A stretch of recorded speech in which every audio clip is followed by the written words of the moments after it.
Yeah. Nice confirmation. So for those who have been following, just a reminder, we already have this web page. It doesn't do much. There's just HTML and CSS, a little bit of JavaScript, not actually doing anything. Now we're gonna get to this.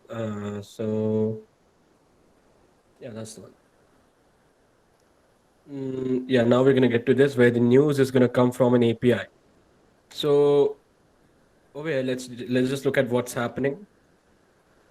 So the JavaScript for this page, if we just give you a very small glimpse.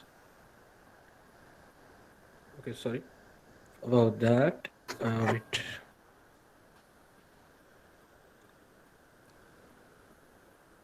what happened?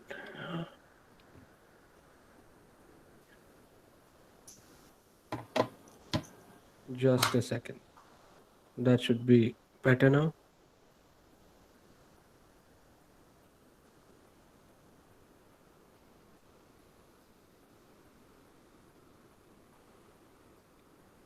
Right. So this is the JavaScript as of right now. There's no syntax highlighting, so just don't try to decipher everything as of yet. But this is around what we're trying to going to be making, what we're going to be trying to make by the end of the session today. And we also hope that each of you will understand exactly what's happening over here. And once you understand this, then you can like actually start creating things. Like this is what the basics are. So let Yeah. me use styling again. And now everything's small again. Cool. So let's move ahead with the code then. So are we going to change a lot of HTML, Ishit? No. I think We, the only part we might be changing in the HTML is, yeah, removing the anchor tag. so the code which we use for one article listing over here, now since we're saying that we're not gonna like have the article over here by default, so if I reload this page, just look at what happens. There's no article over here. It appears dynamically. Now since we're gonna do that, we don't want anything over here that is static. So we're just gonna remove this, the by default article. Yeah. And actually, I'm gonna, for the moment, I'm gonna comment it out because we're still gonna use this, but not like in HTML. So now, yeah, you can see that it's empty now. So now, sorry. So you can see that it's empty now. So now in this area, you have headlines, and below that, like uh, in as a sibling of that, you have this top stories container. So this is the element which is going to hold all of our article listings, obviously. So this is here we're going to actually add the article listings. Now, how we're going to do that? Let's move on to script.js. So we had this clicker function. Now everybody should remember that we added the clicker function to on click of the a tags, anchor tags. And when we do this, it like this headline over here changes. Yeah.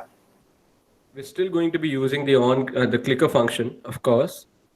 And now what we're also going to be doing is we're going to be creating other functions. So if we do not create, so how about this? So let's not create functions first, but let's just fetch in the general JavaScript so that like everything appears by default, right? Yeah. All right. So a few terms we're going to be introducing: fetching, get, post. Maybe not post actually, but okay, we'll introduce post, but we won't use post. API, aggregator, Async await. async, asynchronous. Let's actually give them Yeah. the whole meaning then. Wait, promises. Now this part, let me say, if you do not understand exactly how this part works, these three terms, then like still do not fret because these are not very simple concepts. This asynchronous programming is not a general programming concept that's available in a lot of simpler languages. even JavaScript did not have asynchronous programming, like proper asynchronous programming with promises uh, a while ago. So this is something that you should not worry about if you do not understand completely in this session itself. But we're going to show you how to use this. And then I hope later, if you do not understand this in this session itself, you're going to go back and actually deep dive into these particular three terms because they are very, very important. Yeah. So, what do we want to do first then? All right. So let's just fetch from the API and show what exactly was the response. So should we use an API? Let's do something else first then. So I'm just gonna do I'm just gonna do fetch. Just gonna put HTTPS or HTTP, doesn't really matter. Google.com. Yeah. And I'm gonna give it a function, which is actually not a function. So since this is fetch, I'm gonna give it then response. I'm gonna console uh, log out the response.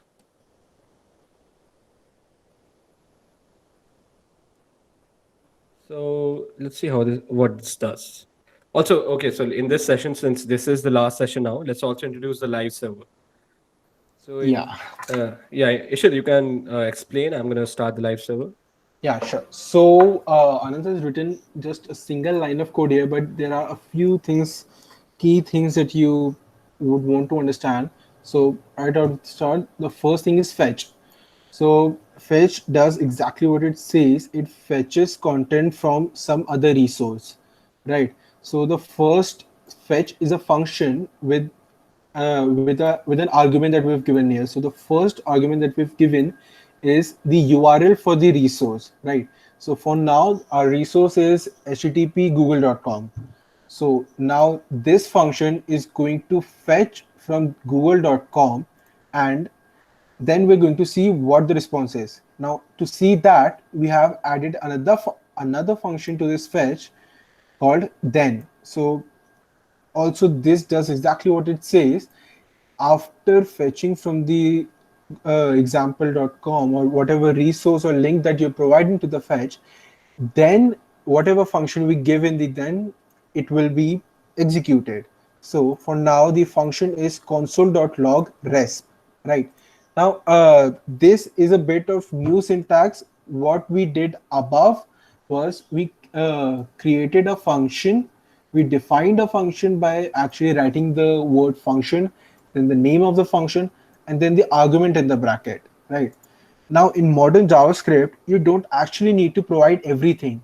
So what we've done here is given a name resp, and then this implies sign, and then the function. So what this does is the resp name that we've given is an argument to a function.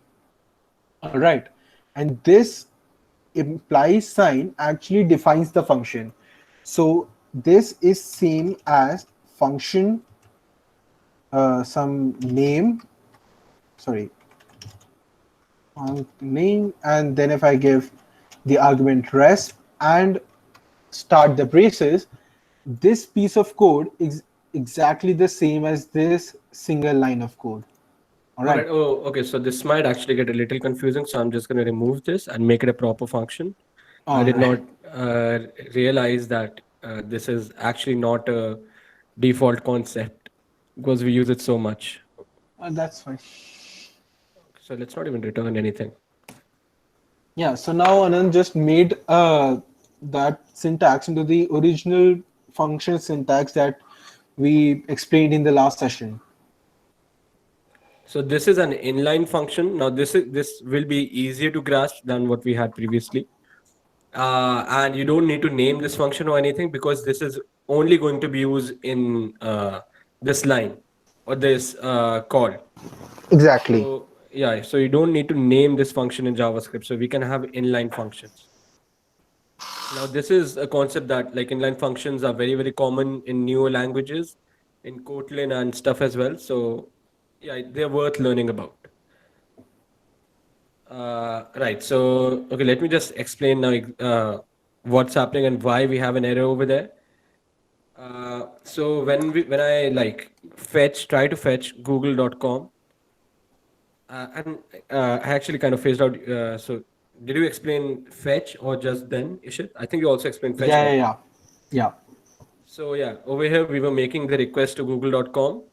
And then after we had the request, we were using the response from google.com to do something.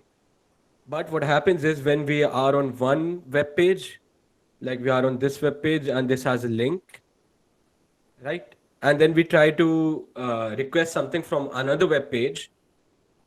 Wherever we're trying to request from might have something called access control allow origin headers. So those headers specify if some other web page is allowed to request something from the later web page. So we're not allowed to request something from google.com. That's why we have the error over there. Right, so we can't just request anything from over there. For google.com, for Google things, we need to have an API key and stuff like that. So we can't just make a request anywhere. So that's wherein we have this API key. So if I comment this out, and if I like remove the comments from over there, you can now see that we have a response. So let's also let me make this. So let's chain this. By chaining, you'll see what I mean by chaining. So I take in resp, I return resp dot body, and we'll just explain what dot body actually holds.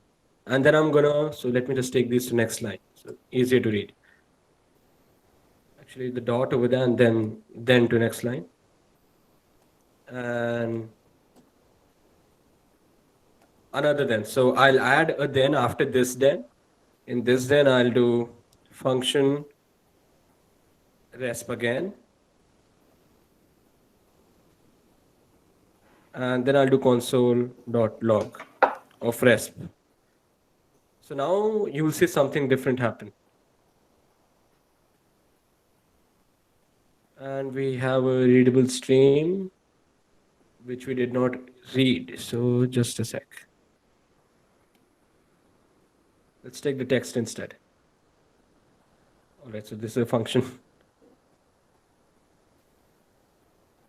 Yes, so that's what I wanted. So there's a ton of things that you can take from whatever the response from Google, from this API or from this URL was. Now, what we have over here is what this URL returns. So let me also open this in Chrome.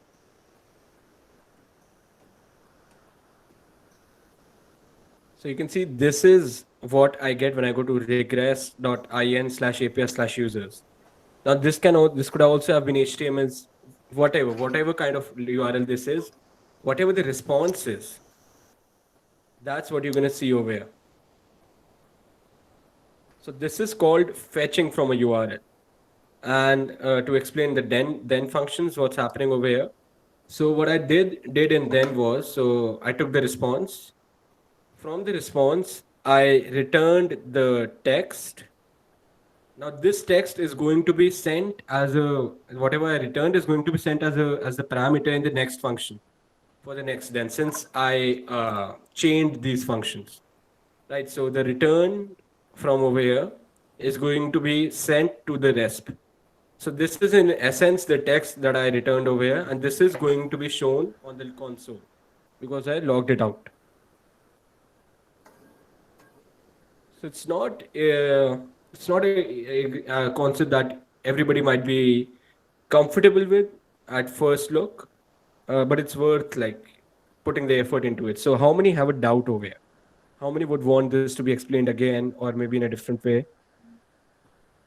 Because this isn't traditional programming. Asynchronous programming is new and it's not very widely used right now.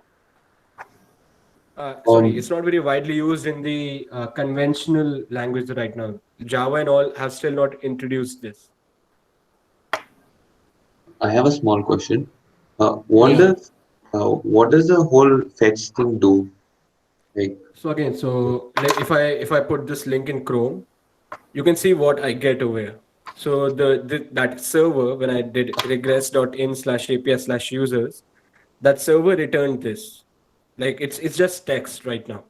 If I go to google.com, I get this. So this is HTML, CSS, and we have doc type HTML. So the web page knows to render this as HTML. We don't even have an HTML tag over here, right? And this is all the server sent. It did not send any HTML. And because this is the raw response, what we call the raw response. It's just text. And that is exactly like what you see over here. So we made a request as in you would make a request from a browser or anywhere else. And we just showed you what the response was by doing what we did over there. And are you comfortable with the then chaining? Yeah, I'm comfortable with that. Yeah. Sure, sure. Anything else, guys? You can unmute yourself and talk to us if you have any doubts. Ishit, I'm just gonna be back in a minute. You can take over till then. All right. So what I was thinking next we can do is introduce what we had in the actual JavaScript that we showed just a minute ago. Right. So one method you saw is to chain the then function to get the response from the fetch method. Right. Now, another way to do this is actually store the response in another variable. So we know how to define a variable, say let, and I'm going to name this variable as response, and then equal this to the fetch function. All right. So now the link for this is this. And now what happens is in the then function, after fetching, the first then was getting this resp as the argument, right? So now what I've done is given the fetch function to this variable. All right. So now this resp argument that I was getting is actually stored in this variable. Now we can actually check this by console logging this. All right. So Anand, are you back? Yeah. So you can see that Yeah. what we see over here is not exactly what we saw before. It's a promise. So we introduced promise over here. So what a promise basically is in JavaScript is like it's a promise that the function will return something in the future, even though it is not giving you something right now. So in the Yeah. promise, you can see it has a promise status value and a promise value. So the promise status is if the promise has been fulfilled or not. So in this case, it has been fulfilled. And the response is going to be the same as before when we like console.logged out the resp itself. This is exactly what we had before. Now with promises, that's where the other terminology also comes. So when we are going to be working with promises, we'll either always have to use dot then, or we're gonna have to await them. That is where asynchronous programming, that is where the strengths of asynchronous programming in JavaScript and a lot of other languages actually is shown in its full potential. So Ishit, you want to take over again? Yes. So as Anand mentioned, await. Now you saw that this response was actually returning a promise, right?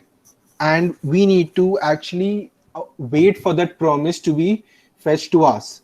So the simplest way to do is by actually adding the keyword await to this function. Now what's this going to do is this fetch method returns to us. Yeah. It's gonna give us an error right now though. So we're gonna like ask Alright. somebody why it's gonna do that. Although I don't think they're gonna get that. So yeah, Chrome is gonna tell you most of the errors. So Yeah. there's a very good thing in web development. Use Chrome to debug your JavaScript. Use Firefox to debug your CSS. Now Yeah. I'll let you figure that out yourself why that is. But JavaScript has a much better CSS debugger. Chrome has a much better JavaScript debugger. So await is only valid in an async function. So Ishit, what is an async function?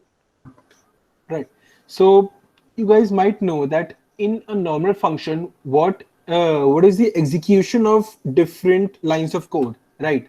So if I make a function, say just random function, whatever, and I give in some few lines of code to execute. So console log dot one, and then another console log and another console log, right? Let me just make this 2 and 3.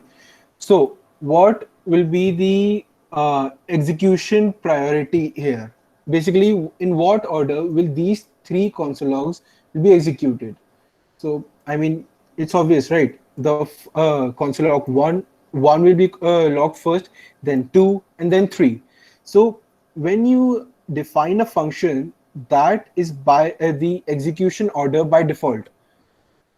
All right. So now, when what asynchronous means that asynchronous means consecutively doing a number of tasks, right? So what I'm doing here is I added the keyword async to this function. So can you guess what this will do to this function? So I guess what this will exactly do is, before we were executing this in a particular order, like the first statement will be executed first, then the second, and then the third. By adding the async keyword, we are making this function asynchronous, which means that all these three statements will be executed at the same time. Right. So Now, how about let's show yeah, them something with regards to this. yeah. Let's show them examples of synchronous and asynchronous programming using async await. So I'm just going to make a function called main. Now this is going to hold most of our code. So I'm not going to make this asynchronous or something. So those of you who are from a programming background will realize what a main function does. I'm going to make another function which is going to be an asynchronous function. So sorry, an async function. Async comes before, Small. not caps. Yeah. Async function.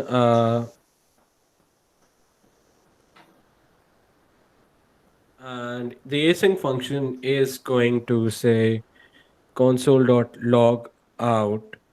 So I'm going to console.log out some numbers. So how many of you are not familiar with the for loop? I mean, you have been doing ICP, so I think most of you should be familiar. Anybody who is not familiar? I'm not familiar. Okay, so what a for loop does is it'll execute whatever code I give it a number of times. So, so let me make it just a bit clearer. So by default, I'm giving a variable I. It's a number. I'm saying the value of I is 0. After the value of I is 0, each time the loop has to check if the value of I is less than 20. And after every execution of this block, it has to again check. It has to again do I is equal to I plus 1. So what this does is, so first of all, it'll do go for I is equal to 1, I is equal to 0, sorry. Then after executing, it'll make I is equal to 1 and go till I is equal to 20 in this case. And when I is equal to 20, because I is not less than 20 anymore, it'll stop at I is equal to 20. That's just a very basic example. And what the block of code that I've given it to execute again and again, log I? Wait, what? No, no, just see, Oh, yeah, right now, right. Sorry. this is just an Right. empty function. Yeah. Yeah. So yeah, you're right over that. Assumed a different meaning of log. So yeah. So now what I'm doing is I'm taking the value of I in every execution. So first is gonna print 0, then 1, then 2, and till 19 because it will stop at 20, not execute for 20. So I'm just gonna execute this function over here, and you'll see that we get the loop and 1 till 19, 0 till 19 actually, 0 till 19. So that was the loop. Right. So Now, to actually explain the asynchronous part of this, what we can do yeah. is So I'm after just the gonna for loop, console.log out over yeah, here, and I'm gonna print in between, and I'm gonna call this after the async function. Okay, so in this case, we can't actually show it very well because this executes pretty fast. Any let's just idea? Do you have try. any ideas? Yeah, let's just try calling this function in the async functions only. So instead of there, did it reload? I don't think so. Just a sec. Yeah, it reloaded. So wait, so Right. this So wouldn't really change anything because you are just printing in between after printing all the values. Because yeah, this is like the whole function is asynchronous, not just this section. So we can try with a bigger value actually. Now this might not be the best way to show it because we'll have a lot of values, but at least you'll see something. So the what we're actually checking for is that in between.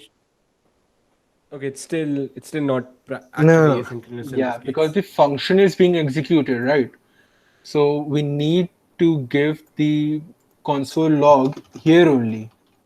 No, no, no. That okay. So what Right. async would do is, if I call async over here, it'll start executing this in a different thread, and it'll execute this in the main thread. What's happening over here is because we have this loop and just direct values, it's not getting a lot of space. Like so, actually, what how can we induce this? Yeah, this is not gonna work. So okay, let's just like if everybody has kind of an idea of what we're trying to do, let's just use it with fetch. That'll like work instantly. The Yeah. for loop, the for loop isn't quite working because it's still executing continuously. When we're actually waiting for something, that's where you'll actually see what happens. So what I'm gonna do is now I'm gonna fetch. So I'm gonna create a function. I'm gonna create an async function. I'm gonna call it fetcher, and in this I'm gonna uh, save the response in a variable, and I'm gonna await for let's say I'm gonna fetch the same URL we had before. So let me just copy this.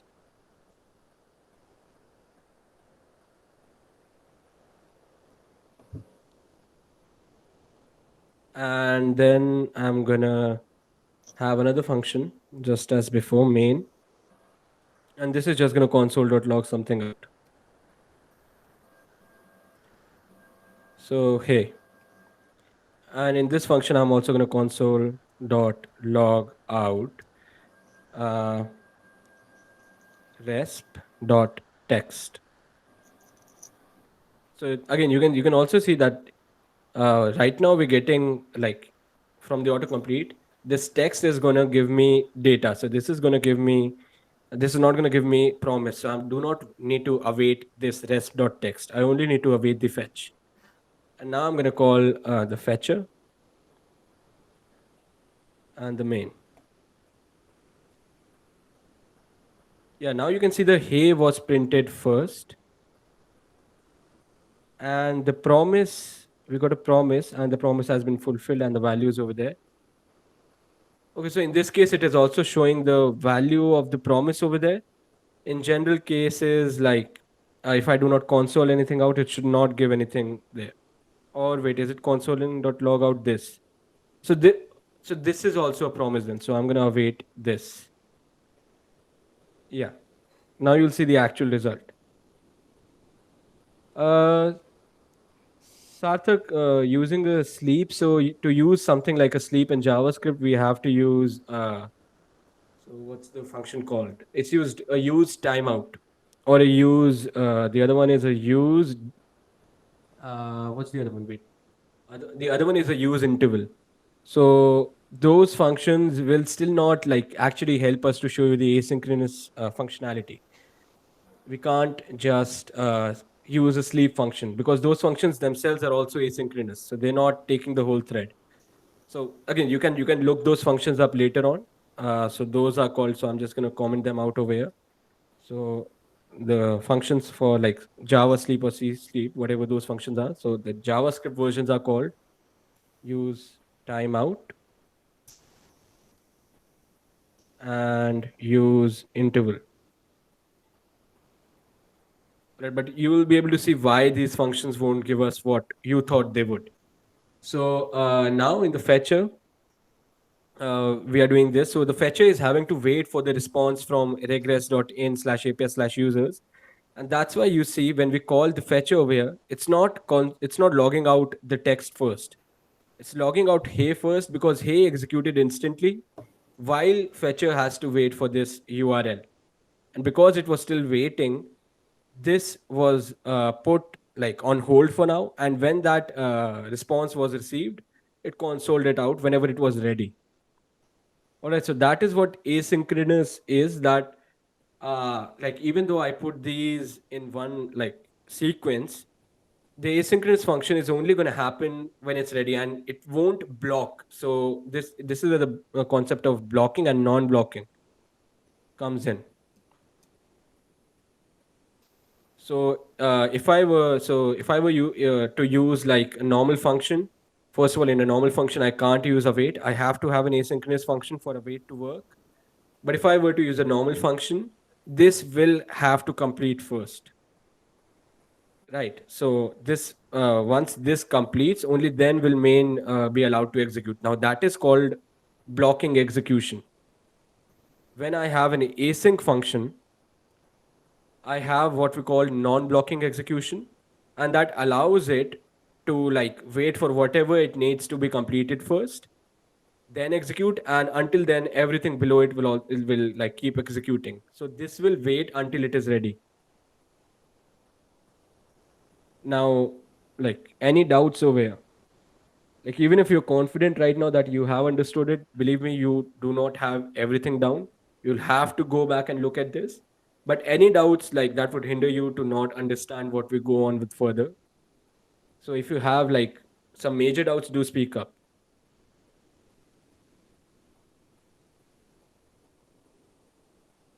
So I tried this out on Visual Studio, but it doesn't work on Chrome. So it's because this code is still incomplete, right? The code on screen right now is not incomplete. Like you'll see whatever is there on console, and that should work. Right. It says You fetcher incomplete. Yeah. fetcher Uh, incomplete. Fetcher is not defined. That's what it says. Fetch fetcher is not defined. So you might have like a spelling issue or something. Correct. Like Yeah. this code over here, this should really work. Yeah. It was a spelling mistake. Yeah. So now we can move forward. So that's Yeah. like So yeah, yeah, Ishit.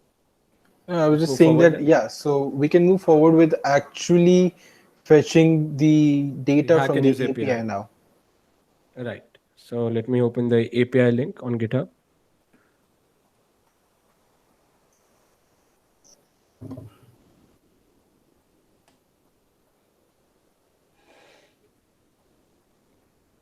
So I'm just gonna put this link in the chat as well, so that you can also check this out yourself.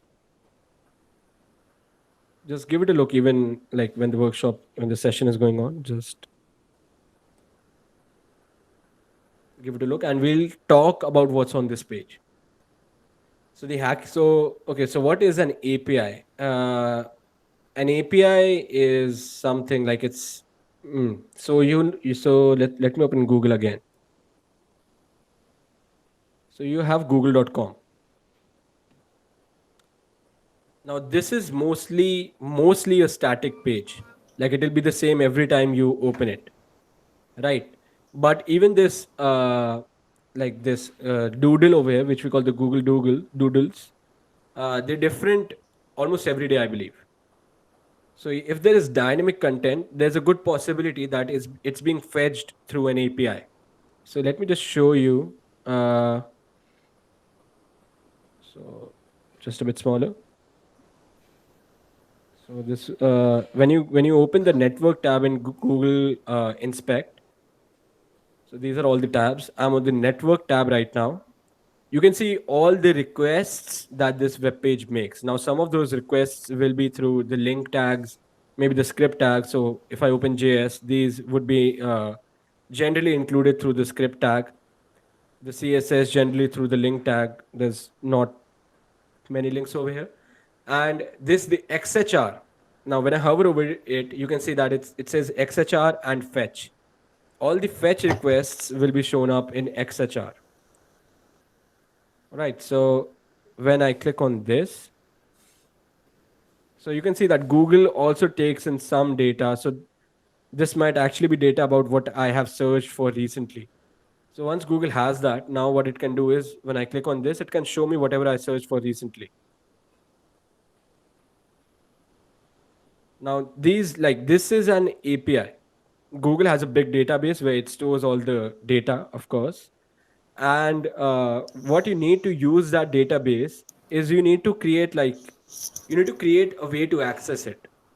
Like if I have a lot of money in the bank account, I still need to go to the bank branch and talk to some person or do online banking or whatever to actually take the money out. So that whole process is controlled in the sense of a web app, generally through an API now. So the full form of an API is an application programming interface. Sarthak, that's not exactly accurate. An API key is different and an API is different. So, like, just look at the full form. It's an application programming interface. It says, like, if I wanted to make an app that would allow you to browse Twitter. So, if you go on the Play Store, there you at least used to be a lot of apps. I think they're still there, like TweetDeck and other apps that would allow you to use Twitter using an unofficial app. So what those apps were doing was they were using the Twitter API to let you access your data or Twitter data that was available to you using Twitter's APIs.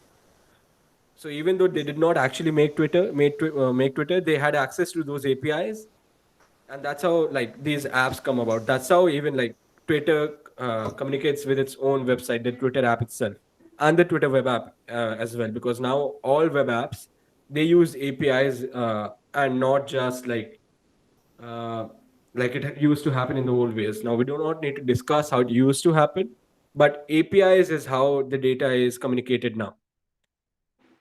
Right. So now what we're using is the Hacker News API.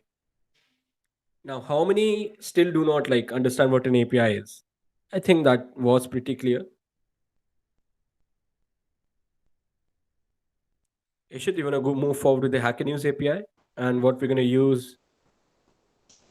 Yeah, sure. So if you can scroll down, if you go on the web page of the Hacker News API and scroll down to where the actual API is given, right? So we have the API copied here. Let me just paste it here. Just 1 second. Right, this is the one, like almost at the end of the web page. Yeah, so it's almost at the end of the web page, right? So you can see the API link is given to be hackernews.firebase.io something something. So let me just copy paste that API in our fetch function. All right. Right. So we're taking we're taking this URL to be exact, guys.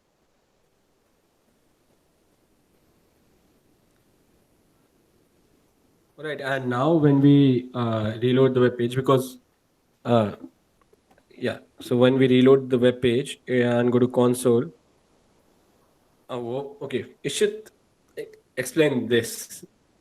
Yeah.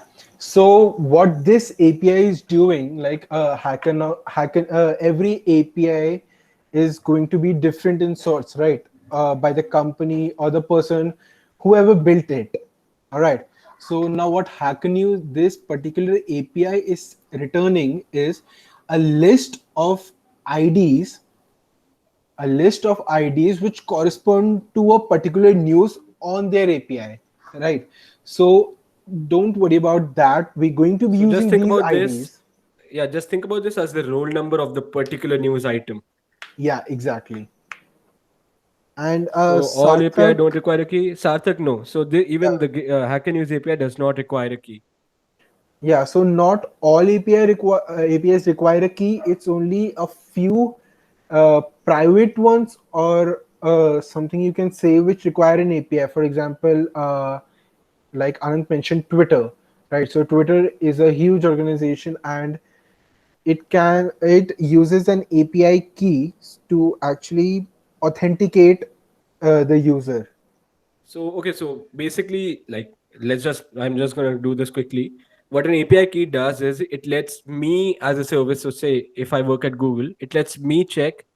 So there's this app that uses my API. How much of my API, like how many requests is it sending? So that gives me the data so that if I just revoke the API key, if I disable the API key, my servers won't be burdened as much anymore if it was in fact too much. So, like, access control is what the API key is used to do. Yeah, Generally, just accessing, like, because the Hacker News API does not limit how many requests someone can make to it, and like it's not actually doing anything very resource intensive. So that's why, like, they just don't restrict the API at all. Anybody can request it any number of times. So they're not afraid of attacks or anything where the server goes down. So that's why they do not use an API key. They do not need access control. yeah, exactly. So right here we've used the JSON function here. So, and do you want to explain that why?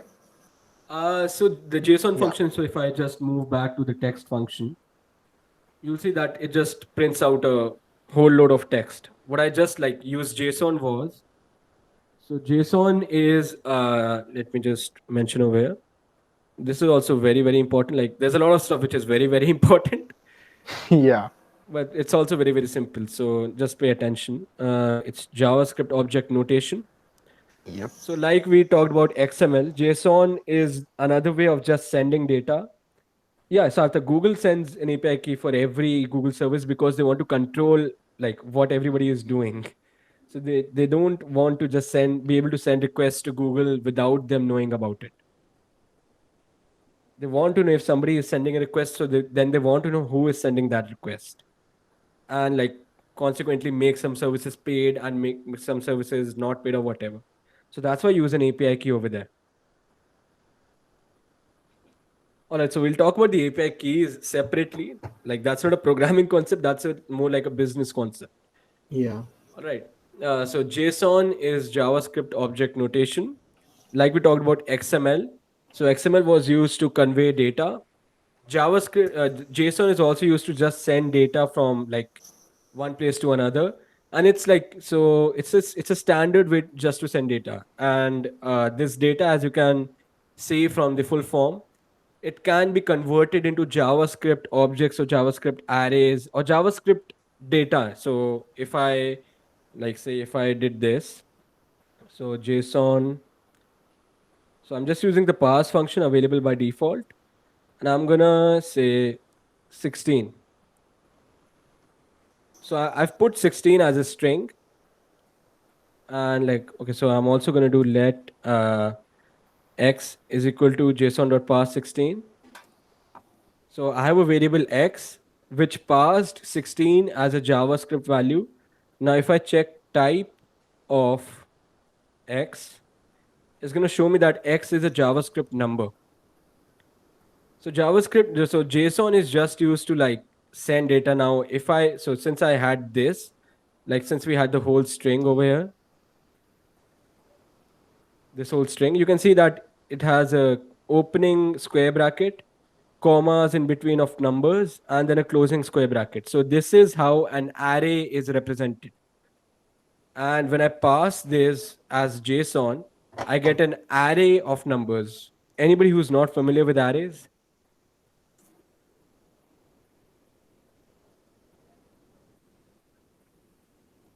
So an array is just like a sequence of data of the same type.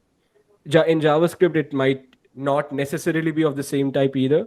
but right now we have an array of numbers. So we have about 472 numbers that API sent back to us. Now these numbers are IDs. So now Ishit is going to use these numbers to get the articles themselves. Right. So, as Anand explained, that we are getting an array. So let's just save this array in another variable, say const IDs. Yeah. So now this variable is going to have all these 472 IDs in that. But as might have seen the original web page that we showed you, it had only say 20 or 15 to 20 news articles, right? So how exactly are we doing that? Now, in JavaScript, arrays have some predefined functions, right? So what I'm going to do is define another variable called items, and then give it the value of IDs. But as I said, we need only 20 of these, right? So we're going to use a function called slice. And this does exactly what it, I mean, I'm saying that a lot, but this does what it says. It slices the array from a starting point to an end point, right? So this takes in two arguments. First is the starting point and second is the ending point. So what this will do is slice the IDs array from the 0th index to the 20th index to give me 20 values from the array and store it in the items variable. All right. So we're going to be So somewhere around over here. So we should be yeah, getting almost like these values yeah. So in items. does anyone have any doubt in that?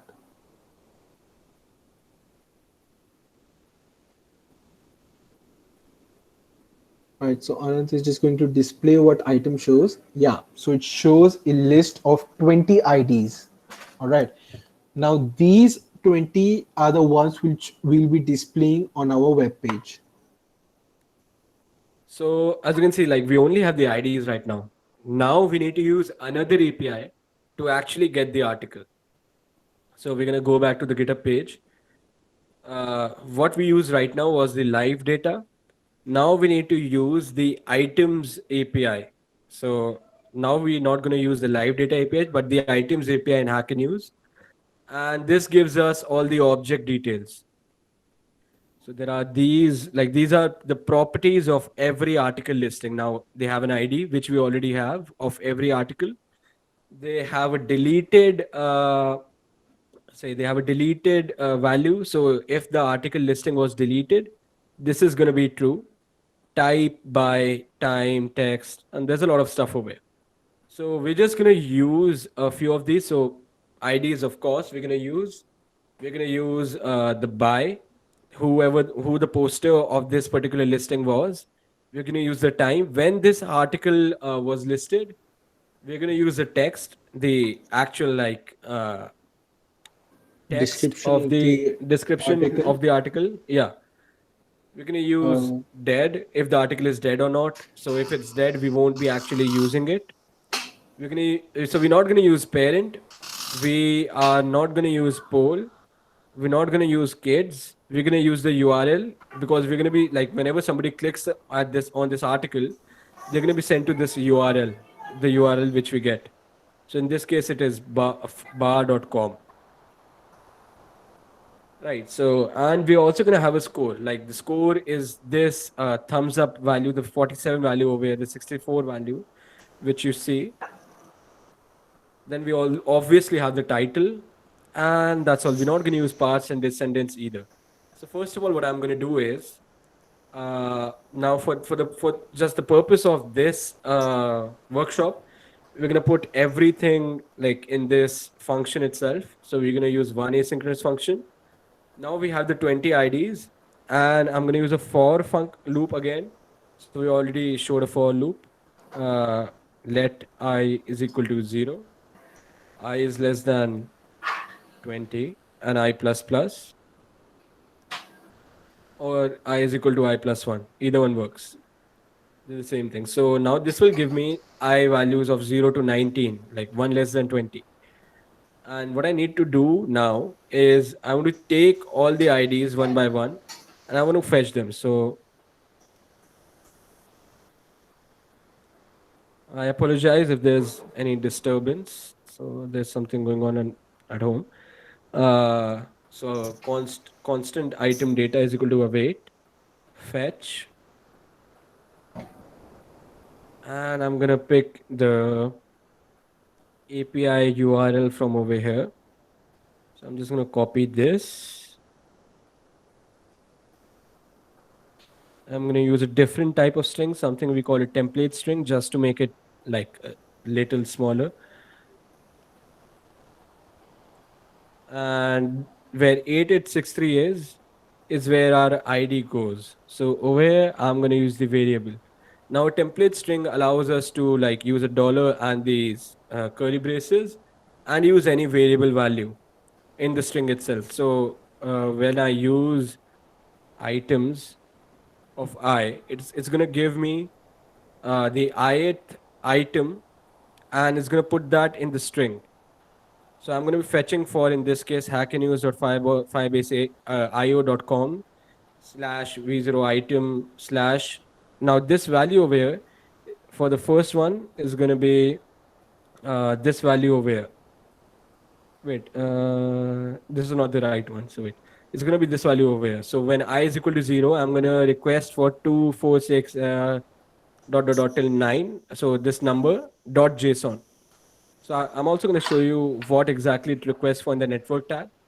Once I have the response from over there, I'm going to do constant response is equal to await item data dot JSON, because we want the values to be usable by us. And like, since it's going to be JSON, we just want to pass the object and we can directly use the values from this RESP object.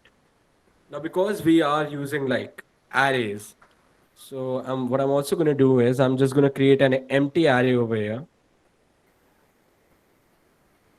Constant, let's say, items array is equal to an empty array. And in the items array, I'm going to push the response, like the object, item object every time. So I'm going to do items array dot push. So right now it's empty, but because whenever we fetch, we put the response, the JSON response in the items array. After this, the whole fetch thing ends, it's going to have 20 elements. So I'm going to push response. So the push function over here just adds an element to the array. And again, the elements in this array can be of different types. Their objects can have different properties. So I do not need to check if it's of the same type or anything. It's not like other languages. I can just check whatever the value is and just push it to the array. Now, after I've pushed all the values to the array, actually what I can actually do is I don't even need to push it to the array. So since we're actually doing it very, very rough way, I'm actually just going to print it over here. So should we just add it over here? Let's just add it over here. So now we've already discussed about document dot query selector, and now we're going to select this div over here. Now this is the div in which we want the articles to show up. So I'm going to take the top stories container div in script.js. I'm going to search for the one with ID top stories container, and I'm going to append so how about not append, how about insert adjacent HTML. So before we actually do this, let's form the HTML we're going to enter.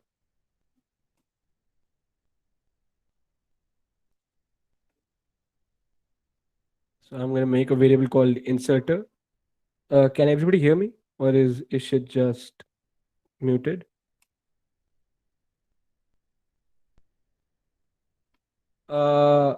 Right, Satvik. So what I'm going to do is I'm just going to make this full screen. So since we're not actually looking for Chrome right now, we're just going to write the code. So I'm going to make a variable called inserter.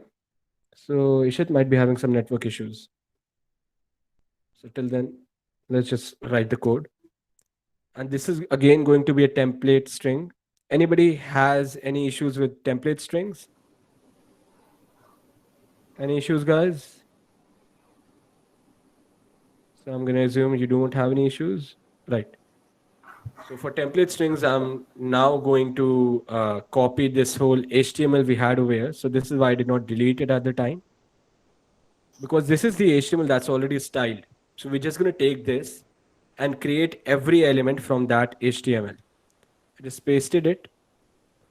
Now, just so that we do not get extra white spaces, we're going to use, we're going to close the string and reopen it on every line. And these are all template strings.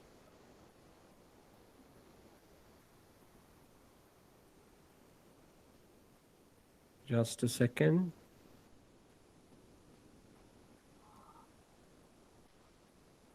We didn't actually just want to write this code and show you guys the result, because like this stuff is also important, just because we didn't know that we had to check for white space when we were starting out. And that stuff is actually pretty important because it can give us several errors. Yeah. Now this Also, is, I yeah, was thinking, yeah, so before actually inserting this data into the HTML, let's just show what exactly are we getting this response as. sure, that So, makes like, sense. what exactly is a JavaScript object? So I'm just gonna comment this line So, out, just and comment we're on. not using, yeah, Yeah. and we're not using So, the let's variable just. anywhere.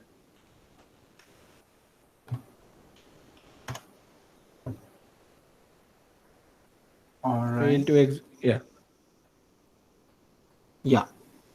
So it's gonna get So, like show you the yeah, details of every article one by one.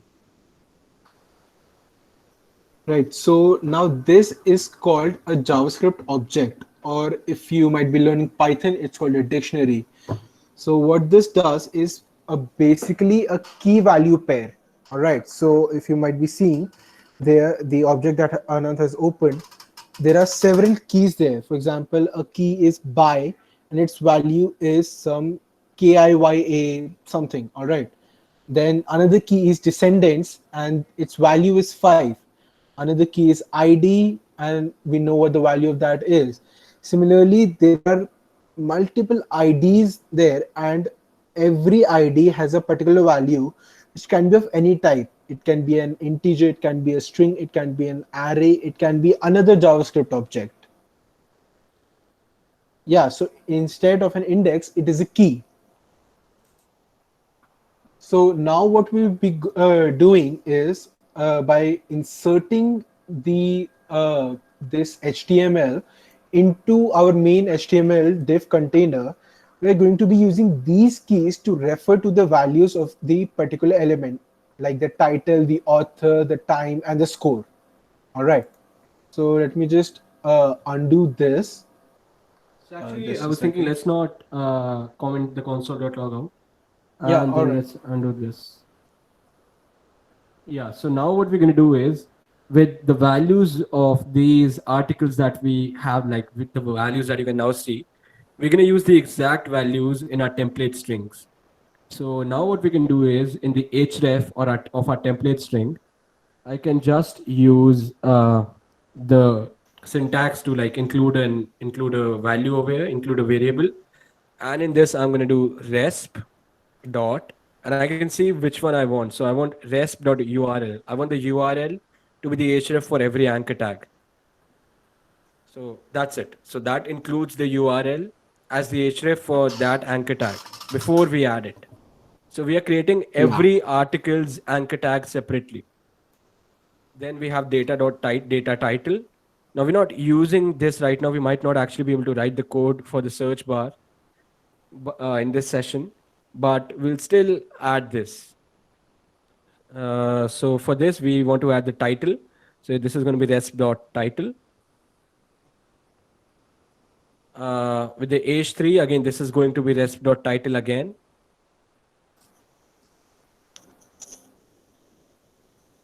With the buy, news buy line, this is going to be the buy, resp.buy. You can see from the right hand side Chrome window that it has a buy, every article has a buy key, and the value is whoever posted the article. The time now is going to be resp.time for now. We're going to share the code to format this into like the Friday and all of that format. So resp.time.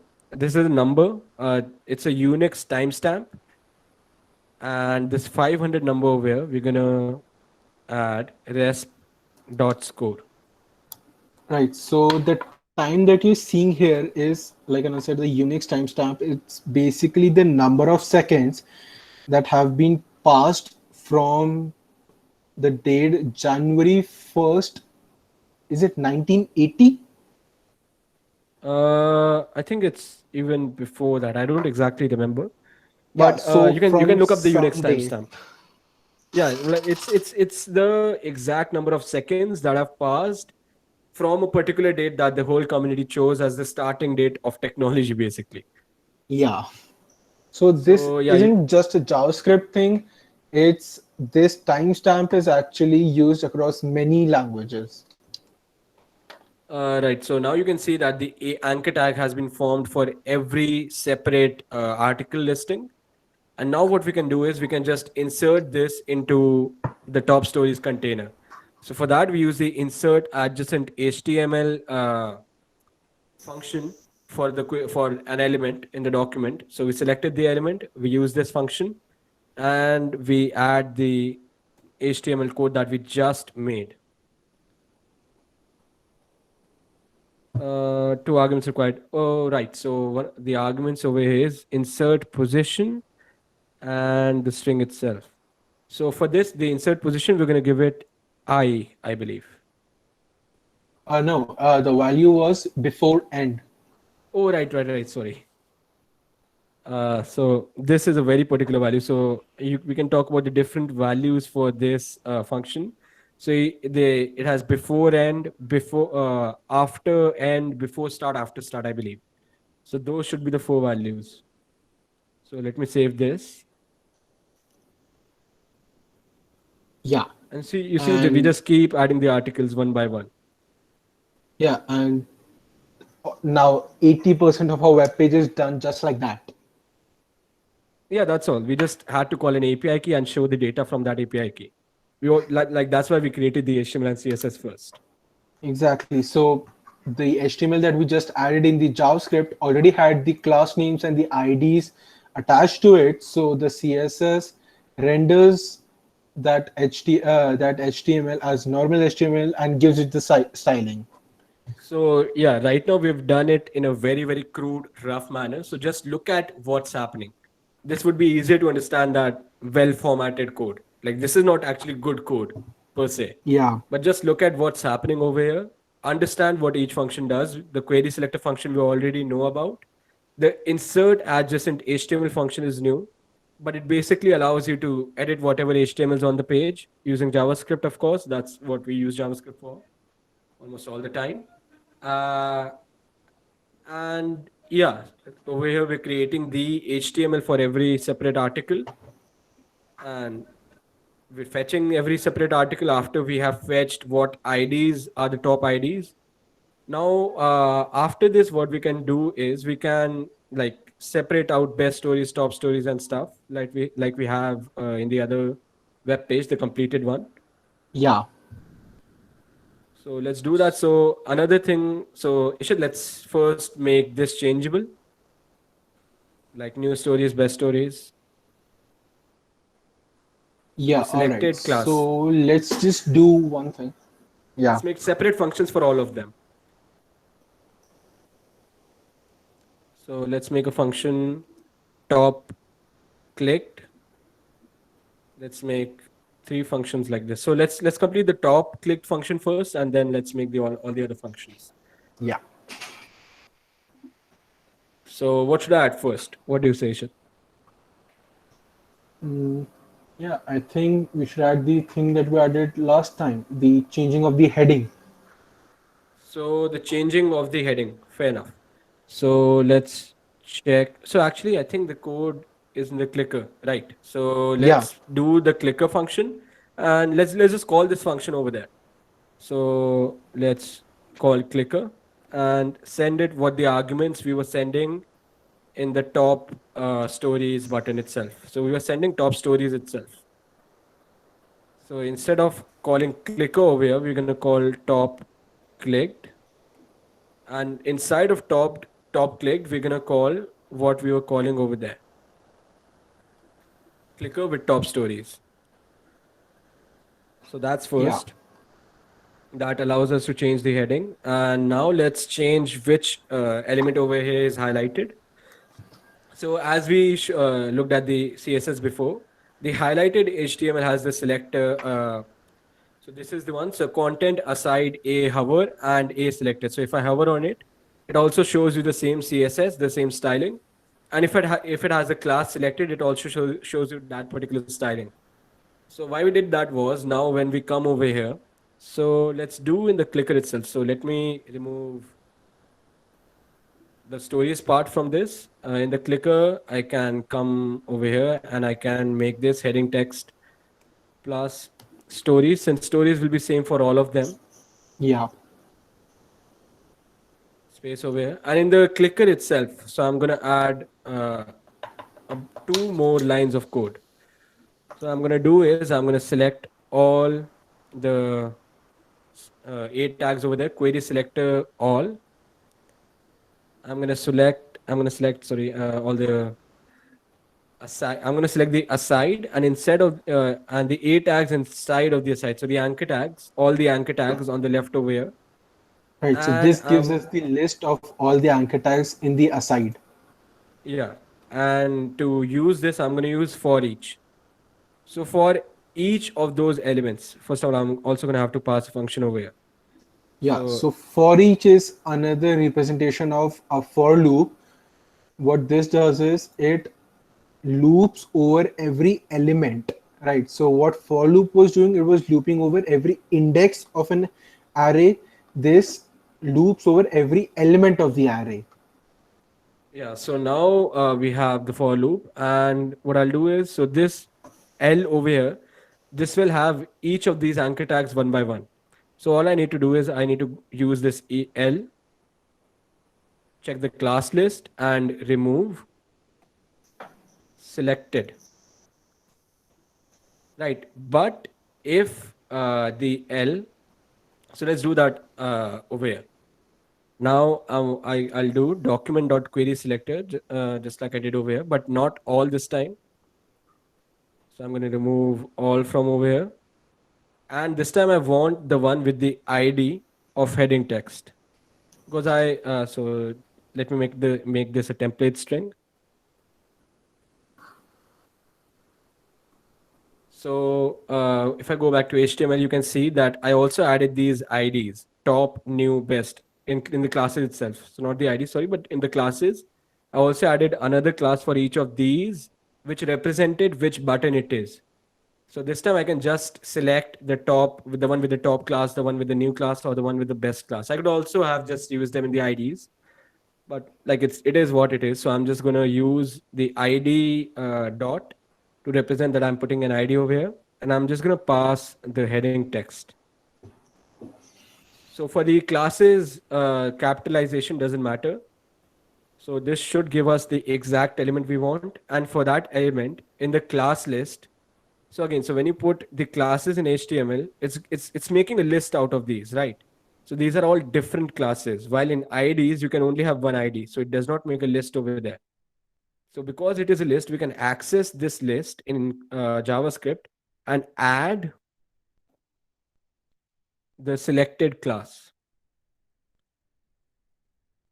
So again, full screen, looking at the code, what just happened? I move through all of the anchor tags in the aside. These are the buttons we are clicking. Okay, so Ishit is having some trouble. And he's also logged in from the DSC account. So that is also having some trouble. We're looping over all of the anchor tags. For each of the anchor tags, we are removing selected from the class list and adding selected to the anchor tag which we just clicked. So when we click on top stories, it's sending top over here. So I'm selecting the one with class top, and in that I'm also adding the class selected. Yeah, sorry. So I was just having a power outage here. Sorry. Right. So one thing you might notice is in the index.html, the class name that we've given top, new, and best are in lowercase. Right. So right now here, what we need to do is Oh, so actually actually, let's yeah. make them uppercase. So apparently case No, actually, I matters. was thinking we could actually just introduce the local string function. We could just use the Local string function. Convert the string fair into, enough, yeah. fair enough. Okay, so Yeah, what we're so gonna do over what here we were is seeing that so Ishit this is gonna do heading, that. yeah. So this heading text that we were getting, the first letter in this will be capital, right? So to make every letter smaller case letter, lowercase letter, every strings in JavaScript have predefined function called to lower case. All right, so that's the function, and this is going to change every letter in the string to lowercase. So even if I like send capital TOP, it's gonna make this small TOP and check for that class. Yeah. Yeah, this works just as well. So now if I click on top stories, you should see that the selected class was added to this anchor tag. Now all I need to actually do is for just this functionality, just make copies of this function for both of best stories and new stories. So one will be so over here if I make this best stories and this one new stories.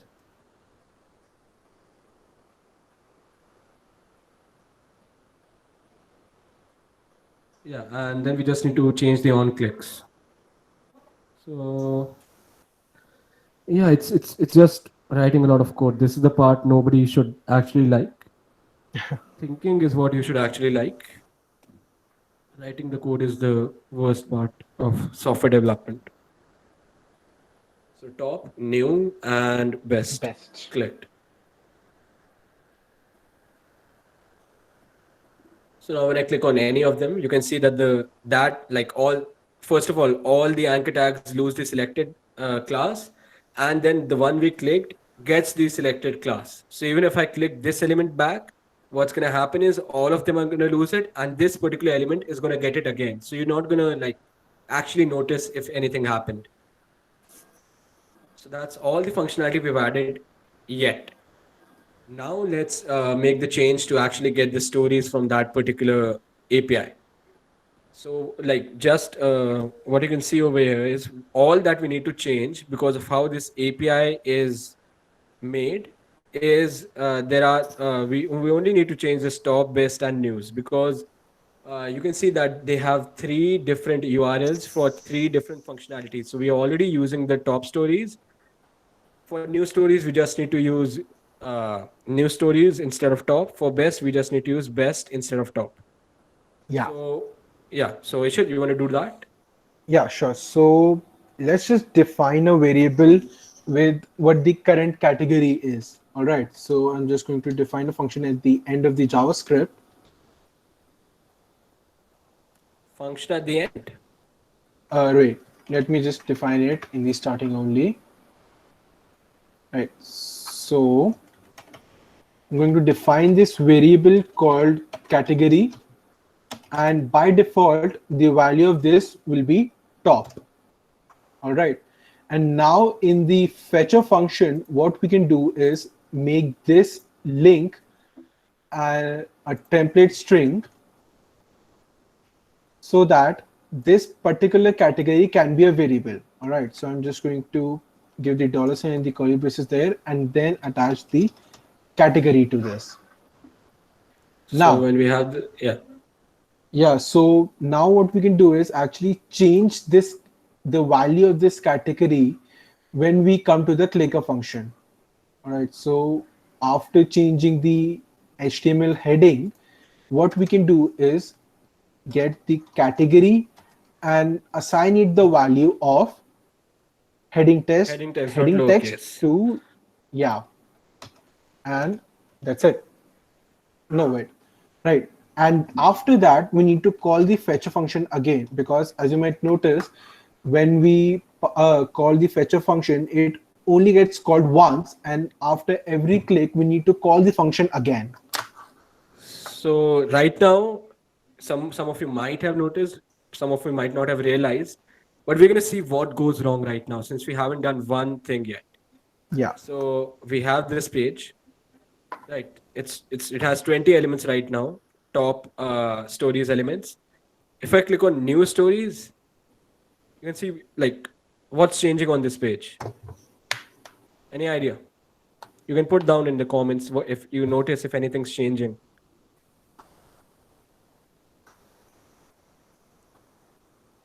Okay, apart from the header. So there's a little bit of more detail. You can see that the scroll bar became smaller, which means that we added more elements to the end of the div to which we're adding the elements. So we did not actually remove all the elements before adding newer ones. Yeah. So yeah, all we need to do over here is we need to select. So actually we can do that in the fetcher function itself. So over here we were adding new elements. So whenever the fetcher function is called, before we add anything new, before we do anything at all, we're just gonna remove all the existing HTML. So let's just use the inner HTML and make it empty.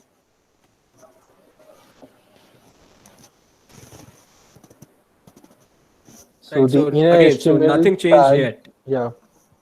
So the So inner yeah, HTML value just targets the HTML of the element that we're selecting. yeah, Like so inner text whatever just the targets the text. Yeah, go on. yeah. So like if I had to take the inner text, it would have removed all of the tags. But with inner HTML, what I'm doing is I'm assigning an empty string to it. So I'm removing all of the HTML that was inside of it. So now if I full screen and if I click on new stories, you can see that it became empty first. All of the elements, all of the HTML from inside of that div was removed. And then we added the newer elements. So now it's doing exactly what it's supposed to do. Now, I think this is mostly it for what we wanted to do. We're going to give you the code for the rest of it as well. Like we're going to make the other project public, which we already made in that one evening. You see, making it is not going to take as much time. Explaining it would actually be more of an investment and take more time.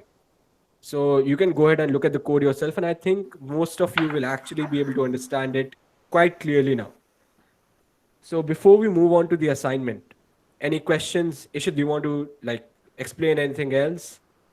No, I think that's about it. Just to summarize what all we did, we wrote actually a bunch of JavaScript code. So first of all, we moved on to what is async functions, what are async functions, what does await keyword means, what are promises. We also defined what are arrays and how to loop through arrays, a couple of predefined functions for the arrays. Then we looked at the fetch function and the .then function and how to actually store the response from these fetch functions. We looked at then we actually looked at the insert adjacent HTML function, which inserts new HTML into your elements. Right.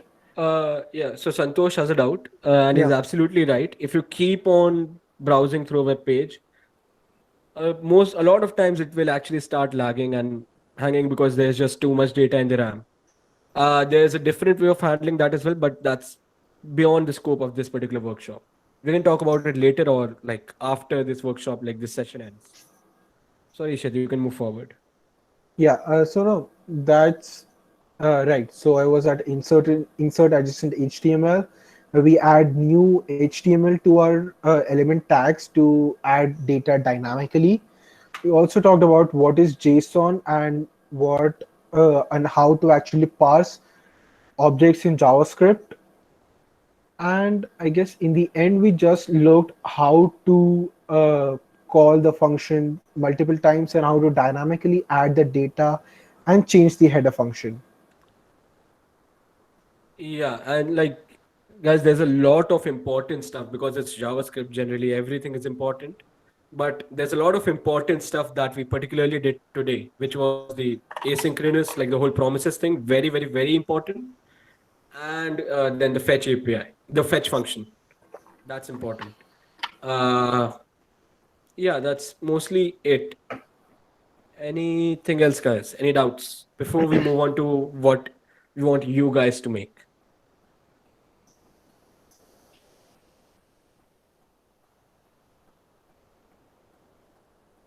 Okay. So no doubts, no apprehensions, I guess. So we've made this much. Okay. Will there be Yes. any follow-up course for this, like Node.js or something else? Ishit, do you want to answer?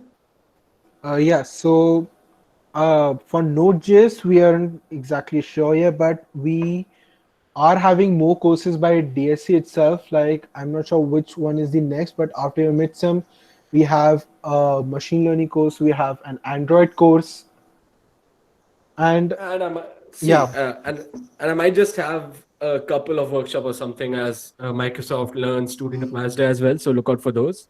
We did so with backend. We did a workshop last year.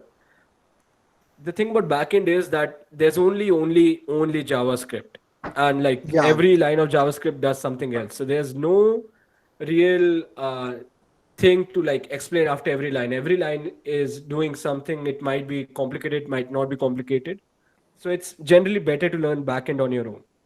yeah, and also like there are quite a few backend technologies out there, and we can't exactly choose one to be the best and to teach that, because that's not exactly true. Like, some people prefer Node.js. There is another called Django. There is another called Spring Boot, which uses Java. So everyone has their own preference as to which programming language to use or to which framework to use. And also with backend, the problem comes that you need to know that particular language very thoroughly. All right. So, for example, let's say Node.js only. In this front end course, we covered only the basics of JavaScript and what was needed to display content on your web page. For the backend part of JavaScript using Node.js, you need to learn a few key fundamentals of JavaScript, which might actually take us some time to explain over the course of the workshop, which will be only 4 or 5 days. Yeah, and like there's guys, so like languages keep updating a lot, and those updates might not generally come to like every platform. So some updates might be available on Chrome, some might not be available on Node. So it's not like if you know the browser JavaScript, you can just use that in Node.js. It's not Yeah. exactly the same. So we'll see about the backend workshops later on. So let's move on to the actual assignment now. So sorry for that. Now we have this page. Sorry, this page. Which one did we make first? Wait a sec. The other one. Yeah, the other one. It's too similar now. Yeah, the other one, this one. So we can share the code for this. So even this does not have something that we want you guys to add, which is like we've added news over here. But if you go to Google, if you go to news.google.com, there's one key element missing. So we can obviously not add so much stuff, but we don't even have the weather over there yet. So we want you to use a weather API. So I believe you can actually use the weather.com API. So if I just check for search for weather API, like you can use any other API as well. So you can use any of this, like Open Weather Map is also available. Some other APIs might also be available. So use any one weather API and make a section like Google News has on this page. So we're going to be sharing the code for this. You could use the same code, or you can create your own, like you can recreate this in the code that we've created over here. So whatever code you've already written. Now we also have one other functionality that we haven't added over here, But since we're going to be sharing the code for this as well, you'll have access to the code for that, which is the search functionality. So this is also using regex and some other stuff which we haven't discussed yet. You can look those up when you look through the code over there. So I think this is the only functionality which we haven't added, right, Ishit? Yeah. From like this page to that page. So that's the first assignment. That's like if you just want to practice a bit. Now for those that like, so some of like a couple of you contacted me and Ishit saying that you wanted to join the DSC, and I talked to Prakhar about it. And apparently there's 3 ways to join the DSC. One is through joining DSC projects. The other one is through creating your own project and showing them to us. And the third one is to doing whatever the assignment is at the end of the workshop and submitting the assignment. So if we see that you've paid it enough attention and if you're picking up stuff and putting time into it, then like that's the third way to join the DSC.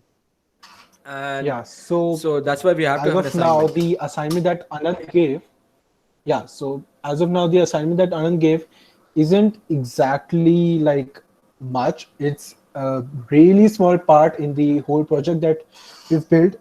So I was thinking that instead of using the same web page, what you can do is there are multiple APIs available over the net for different types of data, right? So we just use an API for the news.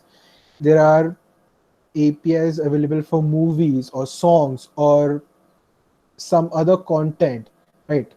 The only thing that that comes to my mind right now is movies, because I have used one of the APIs called TMDBI for a personal project of mine. So what you can actually do for the assignment is you can take the styling as it is, and instead of the Hacker News API, we want you to use this particular API.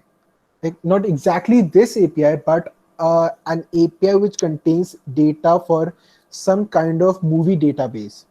All right, and then display the content of a particular movie or a list of movies dynamically, and add the weather bar on the sidebar on the right of the content.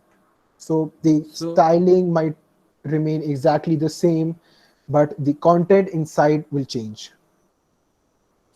so yeah, so the first assignment would be for just this page to add the additional functionality, what's remaining. Yeah. And if you want your project to be considered for you to join the DSC itself and like work with us to like help the college campus culture and everything, you can use those the other APIs as well. So yeah, that's it for this workshop. Like we're at the end of the workshop. This is what we've built. This is some additional code that you're gonna get.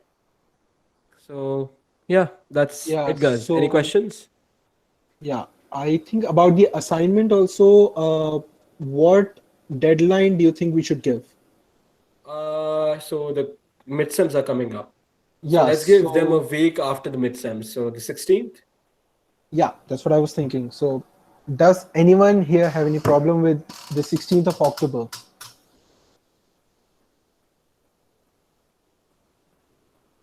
I don't think so. Yeah. Yeah. All right. So we'll send everyone a mail about the assignment and the form to actually submit it, and other details that we might have left out in this meeting. So yeah, just look out for that. Right. Any questions, guys, or we're gonna end over here now?